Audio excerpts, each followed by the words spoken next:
Fokus rohani dulu sebelum jasmani. Tahukah saudara bahwa sebenarnya segala sesuatu yang jasmani pada dasarnya berasal dari sesuatu yang rohani? Firman Tuhan dalam Yohanes 4 ayat 24 dikatakan Allah itu roh dan barang siapa menyembah dia harus menyembah dia di dalam roh dan kebenaran.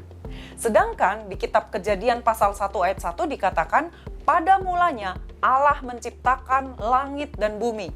Kita tahu bahwa bumi adalah sesuatu yang natural, yang terlihat, yang jasmani, tetapi Allah adalah roh. Dan dari kedua ayat ini dapat kita simpulkan bahwa segala sesuatu yang fisik atau yang jasmani diciptakan oleh sesuatu yang bersifat roh, yaitu Allah sendiri. Jadi semua yang terjadi di alam jasmani lebih dahulu terjadi di alam rohani.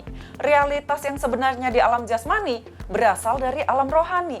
Karena itu ketika kita melihat kehebatan yang ada di alam jasmani, kita harus ingat sebenarnya betapa lebih hebat lagi di alam rohani. Eksistensi dari hal-hal yang jasmani tergantung kepada hal-hal yang rohani.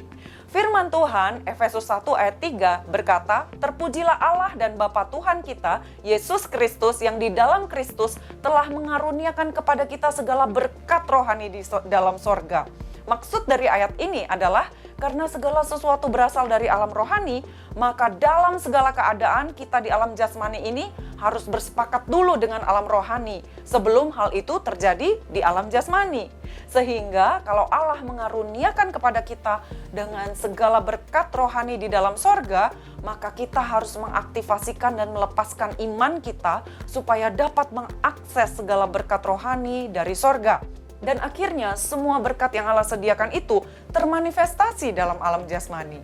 Mari fokuskan kepada yang rohani dulu sebelum yang jasmani, supaya semua yang baik yang Allah sediakan menjadi nyata bagi kita. Amin. Tuhan Yesus memberkati.